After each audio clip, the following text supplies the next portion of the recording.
നിങ്ങളൊന്ന് ആലോചിച്ചു നോക്കൂ, നമ്മുടെയൊക്കെ ഇടയിൽ മാന്യമായി ഒരു ജോലി ചെയ്ത് എല്ലാവരെയും പുഞ്ചിരിച്ചു ജീവിക്കുന്ന ഒരാൾക്ക് ഇത്രയും ക്രൂരമായ ഒരു ഭൂതകാലം ഉണ്ടാകുമെന്ന് ആരെങ്കിലും കരുതുന്നോ? ഇത് സിനിമയല്ല, കേരളത്തെയും തമിഴ്നാടിനെയും ഒരുപോലെ വിറപ്പിച്ച ഇന്നും ഉത്തരം കിട്ടാത്ത ഒരു നിഗൂഢതയാണത്. ഒരു ഡോക്ടറുടെ കൈകൾ ജീവൻ രക്ഷിക്കാനുള്ളതാണ് എന്നാണ് നമ്മൾ പഠിച്ചിട്ടുള്ളത്. എന്നാൽ അതേ സർജിക്കൽ ബ്ലേഡ് കൊണ്ട് സ്വന്തം കാമുകനെ 151 കഷണങ്ങളായി മുറിച്ചു മാറ്റിയ ഒരു ഡോക്ടറെ കുറിച്ച് നിങ്ങൾ കേട്ടിട്ടുണ്ടോ? 25 വർഷമായി ഇന്ത്യൻ പോലീസിനെ വെല്ലുവിളിച്ചുകൊണ്ട് അവർ എവിടെയാണ് ഒളിച്ചിരിക്കുന്നത്? നമുക്ക് ഈ ഒരു വീഡിയോയിൽ എല്ലാം വിശദമായി നോക്കാം. 1996 ജൂലൈ 11 ഊട്ടിയിലെ ഐശ്വര്യ ഹോട്ടലിലെ 404 നമ്പർ മുറി, അവിടെയാണ് കുപ്രസിദ്ധമായ ആ കൊലപാതകം നടന്നത്.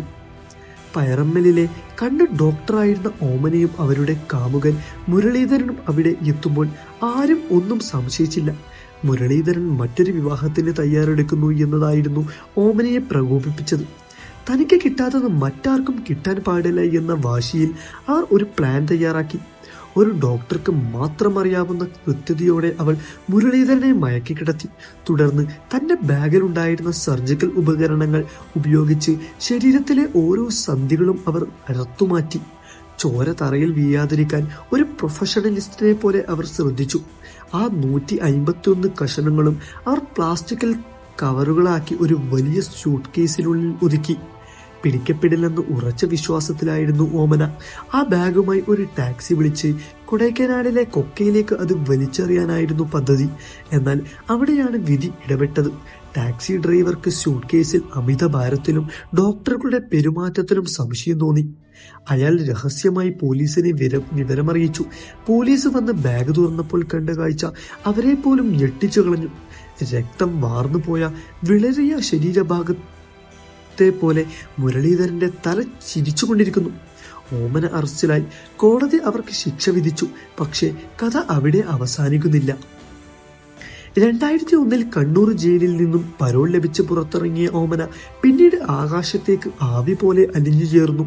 പരോൾ കാലാവധി കഴിഞ്ഞിട്ടും അവർ തിരികെ വന്നില്ല. പോലീസ് അവളുടെ വീടുകളിൽ ബന്ധുക്കളെയും അടുത്തും തിരഞ്ഞു. ലുക്കൌട്ട് നോട്ടീസ് ഇറക്കി. ഇന്റർപോളിന്റെ സഹായം തേടി. പക്ഷെ ഒരു തുമ്പും കിട്ടിയില്ല. അവർ രാജ്യം വിട്ടുപോയോ അതോ മറ്റേതെങ്കിലും വിദേശ രാജ്യത്ത് പേര് മാറ്റി ഇന്നും ഡോക്ടറായി പ്രാക്ടീസ് ചെയ്യുന്നുണ്ടോ? 2017 പുറത്തുവിട്ട മലപ്പുറത്ത് ഒരു സ്ത്രീ കെട്ടിടത്തിന്റെ മുകളിൽ നിന്ന് വീണ് മരിച്ചപ്പോൾ അത് ഓമനയാണെന്ന് കരുതി പലരും ഓടിയെത്തി. എന്നാൽ DNA പരിശോധനയിൽ അത് അവരല്ലെന്ന് തെളിയിച്ചു. ആ നിമിഷം വരെ ഇന്ത്യയിലെ മോസ്റ്റ് വാറന്റ് കുറ്റവാളികളുടെ പട്ടികയിൽ ഡോക്ടർ ഓമനയുമുണ്ട്. ഓരോ വർഷം കഴിയുന്തോറും ഈ നിഗൂഢത വർദ്ധിച്ചു വരികയാണ്. ഒരുപക്ഷെ നിങ്ങളുടെ അയൽപ്പക്കത്തോ അല്ലെങ്കിൽ നിങ്ങൾ പോകുന്ന ഏതെങ്കിലും ക്ലിനിക്കിലോ ആ പഴയ ഡോക്ടർ ഇന്ന് മറ്റൊരു പേരിൽ ജീവിക്കുന്നുണ്ടാകും. ആർക്കും പിടികൊടുക്കാതെ, തെളിവുകളൊന്നും ബാക്കി വെക്കാതെ ഇന്നും കാണാമറിയ തുടരുന്ന ആ ലേഡി ജാക്ക് ദി റിപ്പർ എവിടെയാണ്? കാലം കാത്തുവെച്ച ആ വലിയ ചോദ്യത്തിന് ഇന്നും ഉത്തരമില്ല. ഇതുപോലെയുള്ള ഇൻട്രസ്റ്റിംഗ് ആയിട്ടുള്ള വീഡിയോ നിങ്ങൾക്ക് ഇഷ്ടമായെങ്കിൽ ചാനൽ സബ്സ്ക്രൈബ് ചെയ്യുക, ബെൽ ബട്ടൺ ക്ലിക്ക് ചെയ്ത് വെക്കുക. Thank you for watching.